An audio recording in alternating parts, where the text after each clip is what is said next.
Hello everyone and welcome to Cinderful Gaming. In today's video we're going to look at getting started with the Gloomspite Gitz in Warhammer Age of Sigmar, focusing on building a force around the Sunbiter pack battle formation.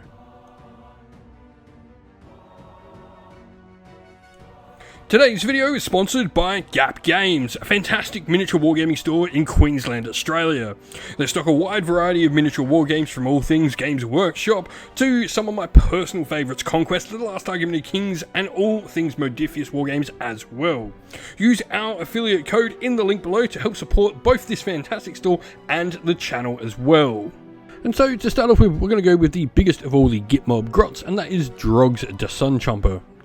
Key note here, the character is actually the wolf, not the grot on top. It just replaces the grot on top whenever it the wolf is the big character. Anyway, onto the rules. We have 7 health, a 4+ save and 12-inch move. We've got the Metal Tooth, which is a crit mortal weapon with damage 2, and Jagged Snarl's Jaws as well, puts more damage 2 attacks in as well. The Fragitate ability is a passive ability where while an enemy unit's within 6 inch, they subtract 1 from hit rolls and can't use all-out attack. You've also got the Time to Scarper, which is a once per turn army ability and a reaction when you've used a fight ability. Roll a dice on a 4+. After using the fight ability, you can move 2d6 and end outside of combat ranges.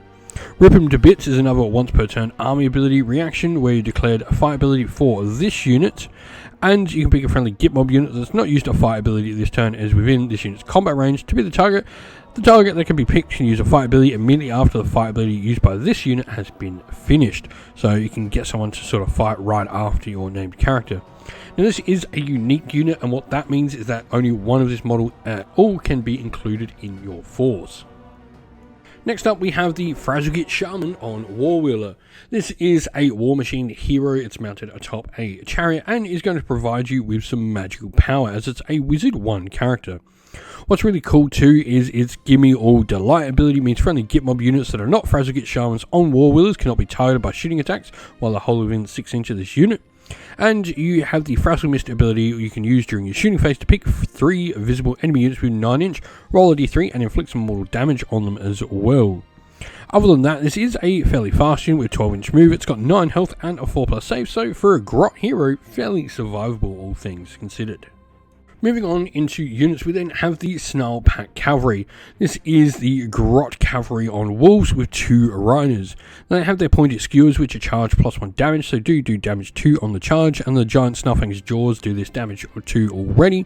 They've got 3 health each, a 4+ save, that 12-inch move, and they've got the Mark and Territory ability, which means if they've charged they get to add 5 to control score for the rest of the turn. Their Frazzle Burned Scrap special rule is a once per turn army ability used during the combat phase, and if this unit charged then it has Strike First for the rest of the turn. Next are the Sunstealer Wheelers, and these are a cool unit with a 6 health and a 4+ save. They're a war machine unit that do have a couple of grot bow shots coming out from each of them, but it's really all about the Snowfangs in combat that do most of the damage, and their Careening Destruction ability, which can be used during your movement phase. This unit can move at distance up to its move characteristic and can pass through other models and the combat ranges of enemy units, but cannot end their move in combat. They then pick an enemy infantry unit that they pass through and do d3 mortal damage to it, adding 1 to the mortal damage for each model in the unit. It's a pretty cool ability and a good way to get some extra damage. This unit never really wants to be tied down in combat too much. You want to be moving around and getting that damage done as much as possible. Snowfang Riders, meanwhile, are these 1 grot mounted wolf in cavalry, and they have 2 health each, a 5+ save. They've got grot bows, all of them, which are really nice, and their stabbing stickers and Snowfang slabbering jaws are, pretty average combat attacks. They are grots after all, but the Can't Catch Us ability means if this unit's not in combat during once per turn, at the end of the enemy movement phase, they can simply make a d6 move that can't end in combat. They do get access to Musician Stand Bearers as well, which helps increase their rally rolls and their objective control, and they also have a champion which gets +1 to its attacks as well. Lastly, we have the Doom Diver Catapult. This model has the Doom Diver ranged attack, which is 4 attacks, force to hit, 3s to wound, rend 3, damage 3. A pretty nasty, it must be said, damage profile. Now, shoddy wing-like gizmos are a once per turn army ability used during the shooting phase. We can reroll hit rolls for this unit's shooting attacks, but for each hit roll that is rerolled, you subtract 1 from the rend of its weapons. So as the Grot's sort of steering itself on course, it does lose a little bit of its potency, but a cool ability nonetheless, and ensures you're getting those hits through.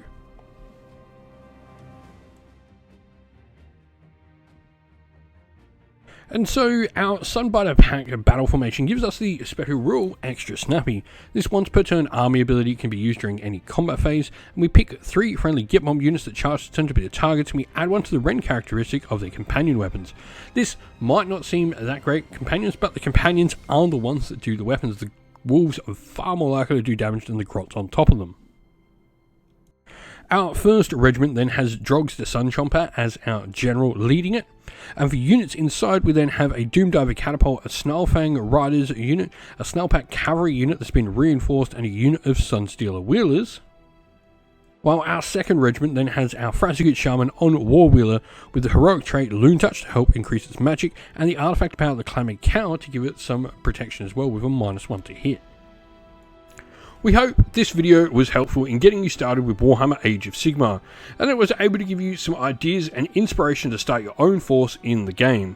If you have any other questions at all, please comment down below, and while you're there, don't forget to drop a like, subscribe, and join our Discord server to check out all our future Warhammer Age of Sigmar content.